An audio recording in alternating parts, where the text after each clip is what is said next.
We're here with Mary Hindle, who was a former fair ambassador. Thank you for joining us today, Mary. And I wonder if you could start by sharing a little bit about yourself with us, where you grew up, what you're doing currently, and when you were the Fall Fair ambassador for the Beaver Valley Fall Fair. Okay, so I grew up for most of the first part of my life at Victoria Corners. And then when I was about 13, I moved to Ravenna with my family. We built a house there. And then as it happens, that's where I live now as well. And I went to Beaver Valley Community School and GBSS, so I don't know what it's called now, Georgian Bay Community School now maybe. So I went to GBSS in Meaford. And after that, I went to university for 2 years for music and then decided I wanted to be a firefighter. And so then I went to college for a year and then joined the Hamilton Fire Department in 2002. So part of that journey was also, I was the Fall Fair ambassador in 1998 into 99. And how has your experience as a fair ambassador positively affected your life? So I found that my experience as an ambassador definitely gave me confidence when I had to do any sort of interview. When I applied to university for music, I had several interviews and auditions to get into the music programs. And when you're an ambassador, you go through several interview processes. First, an interview with the Beaver Valley Fall Fair, and then I also went to Miss Midwest and I participated in the C&E ambassador competition. And both of those competitions put you through interview processes as well as standing up on stage, introducing yourself, public speaking, that sort of thing. And so all of those experiences gave me more confidence when I went out to apply for my job as a firefighter. Also, it gave me an opportunity to see more of Southern Ontario and learn more about rural farming, because we're not as much into farming here as other places are in Southwestern Ontario. So that was really interesting to learn about other areas in Ontario, and I met lots of interesting people. And how do you feel that the Fall Fair Ambassador Program positively affects the community as well? So I feel that it brings the community together in supporting youth and their development. It takes a lot of volunteers and local businesses to support the competition and the competitors. For instance, after I became an ambassador, I learned that part of your job as the ambassador was to go to the small businesses within the community to ask for support for the following competition, because there's all kinds of really wonderful prizes from the community. And it's just a way that the community really comes together to support the youth. Yeah, it's just an awesome program. Yes. And what made you choose to get involved in the ambassador competition process? So I can't remember exactly, but I'm guessing it's because my older sister, Jennifer Cornell, 2 years previous to when I became an ambassador, she was a Beaver Valley Fall Fair ambassador, and then she also became a C&E ambassador. So she was the ambassador of the Canadian National Exhibition.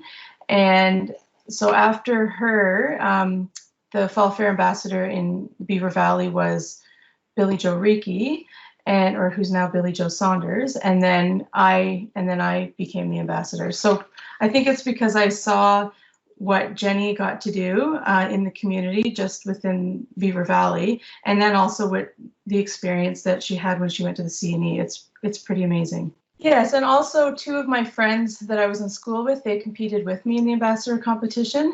So it was really fun to participate in the competition process with my friends as well. That would definitely be a bonus for sure. And do you remember the feeling of when you were honored with that title of Fair Ambassador? Do you remember that evening? Can you describe that for us? So I have a very terrible memory, but I figured that I do remember I was pretty nervous because I knew I had to have the interviews, and we were all dressed up. Furbelows lent dresses to the competitors.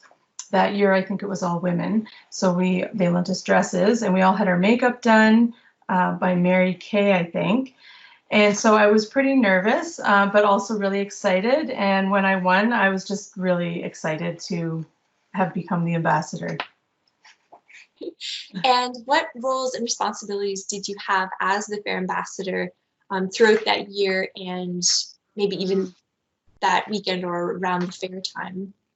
After becoming ambassador, the next day, the Saturday, basically my role was to represent the fair. So I would go to different competitions that were happening throughout the day, like the 4-H competitions and other children's events, and I would present the prizes to whoever won, or I would announce things. I'm pretty sure I was at the apple peeling contest and I got to be a judge at the apple peeling contest and all those sorts of activities. So I was just a presence at the fair. And also I was someone who knew where things were and when things were going on. So if someone saw me, they knew that they could say, oh, hey, when is this happening? And that was one of the jobs, is that you try to have an idea of where everything is and what's going on so you can be helpful that way. And then according to my scrapbook, there was the banquet a week or so later. And so I was at the banquet. Like I said, I have a terrible memory, but my scrapbook is helping me fill in the blanks. So I was at the banquet to receive a trophy and also present things. And then within the community that year, there was something called the Autumn Leaf Tour. And it was October 10th. And one thing that happened that year was a bus tour. So people could get on a school bus and take a tour. I think it was probably what we would now call the Apple Pie Trail. And you would go all through the Beaver Valley, and I was the tour guide. So I had a written story of how to explain all the different areas that we went past. And I'm pretty sure my dad, who's Duncan McKinley, he wrote it out for me. And so that was really kind of fun. And I got to stop at different places with all the people on the bus. So that was really neat. And then I also went to Agricultural Society meetings and met other ambassadors, as I said, and queens. At that time, I'm not sure what it's like now, but at that time there was still the Miss Midwest pageant. And so that was all women. I also met some of the girls that I would compete with at the C&E, so that was interesting. We had a meeting in October, and then we also went to the Royal York Hotel and had a conference seminar in February, and that was pretty exciting because back then, so this is 1998-99, living here in Thornbury, we didn't go to Toronto very often. I think I'd been to Toronto just a handful of times to see the odd show. There wasn't the amount of people that even lived here that were from Toronto like there is now. So it just wasn't as common for people to just hop in their car and go to Toronto. So it was very, very exciting to go and stay in Toronto and be at the Royal York Hotel too, which was pretty amazing. Some of the other events that I did, the Girl Guides Valentine Tea. It is an event that historically the ambassador goes and pours tea at the Girl Guides event. So I was there. That was pretty fun.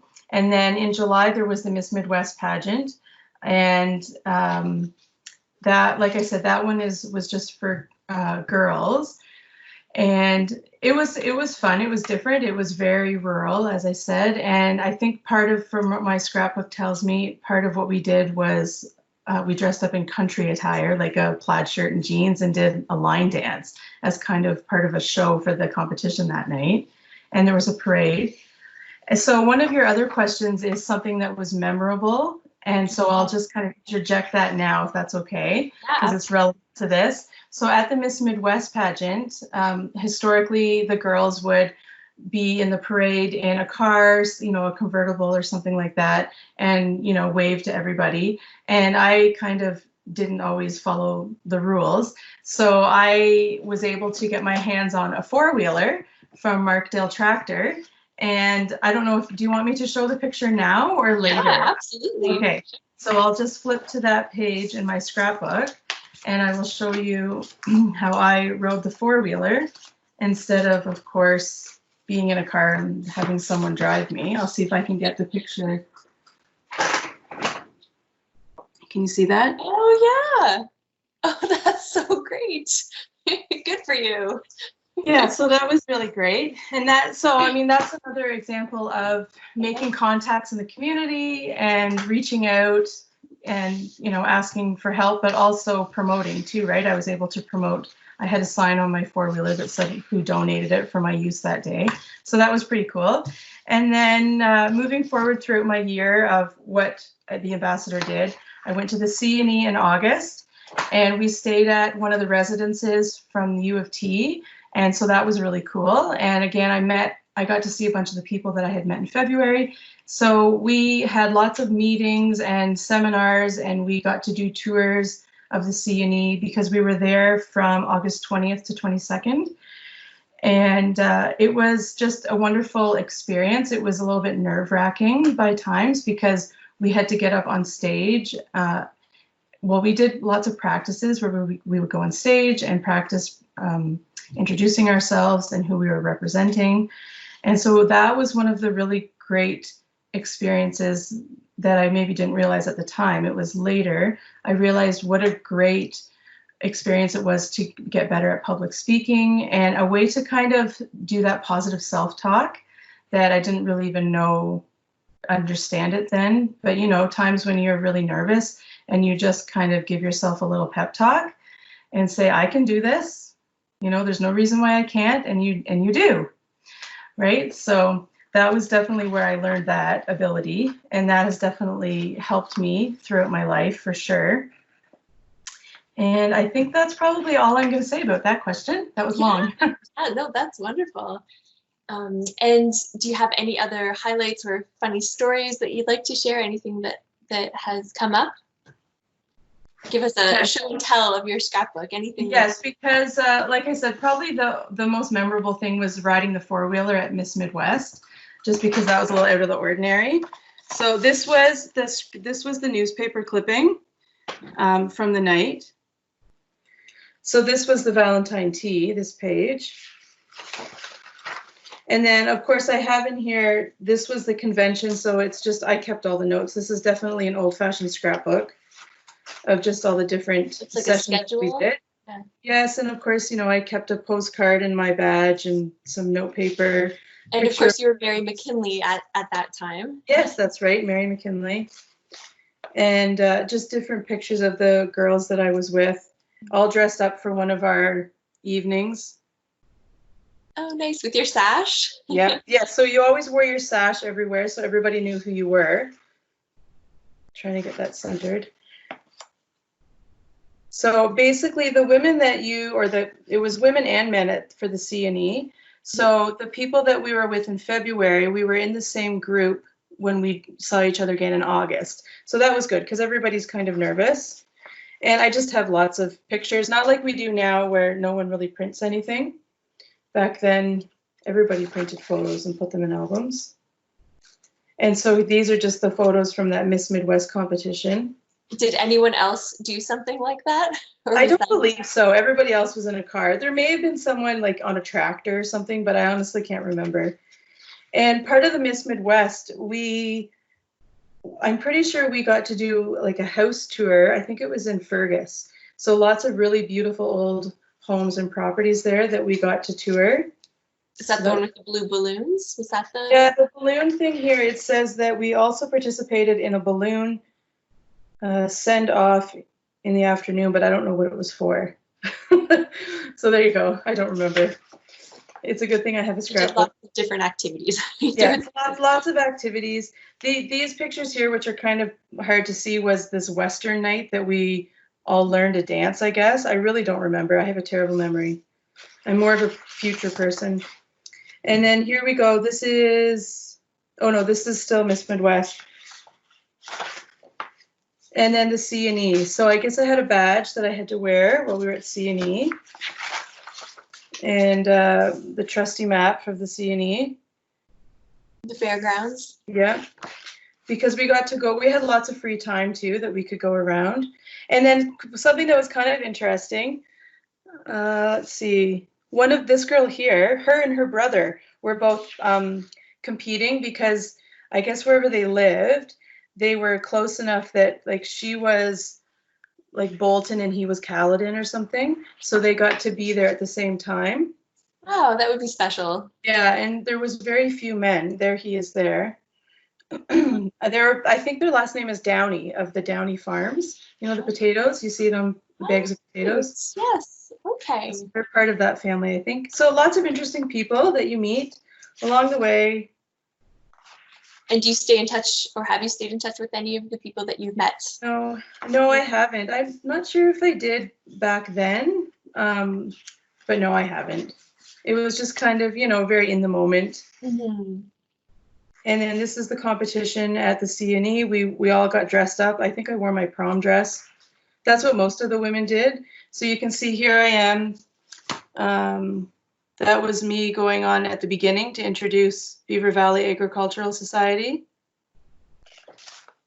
Oh. But I mean, it's a lot of people. It's pretty incredible how big the competition is. So anyway, so yeah, so that was the CNE. That's the end of my scrapbook.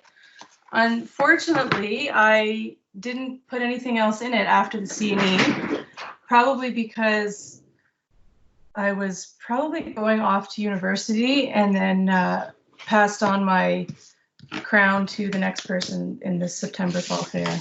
And so the former ambassador at the end of that year passes the crown along to the next ambassador. Is that Yes, correct? that's correct. So my recollection is that at the competition, so for when you're going to pass it on, the current ambassador would be there just to kind of help out the new competitors, answer any questions they might have, and then pass on the crown when that point happens. It's a nice connection point to meet up at the fall fairs that way. Yeah. And is there anything else you'd like to share with people about your experience as the ambassador, or anything you would like to share with people who might be considering competing in that process? Well, what I kind of thought about it was basically just, as I've said, it's a really great experience. I put it on my resume when I applied to university and then college and then to my job as a firefighter. It's wonderful community service, and you make a lot of friends, meet lots of different people with lots of different experiences. It's really great public speaking practice, and it teaches you how to think on your feet.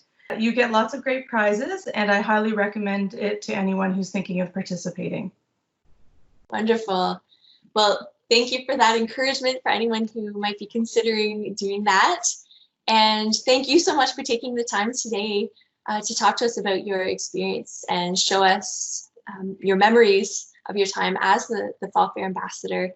And so interesting that you've come from a family that's been involved in the ambassador program. The McKinley family has, and the Hindle family both have strong roots, it seems, in the community. And I wish you all the best moving forward as a firefighter and beyond in the community. Any other words that you'd like to share before we end today? I don't think so. Just thank you for asking me to do this. I always enjoy being able to share my experiences, and if anyone ever has any questions about it, or being a firefighter as well, anyone is welcome to contact me. Thank you so much again, Mary.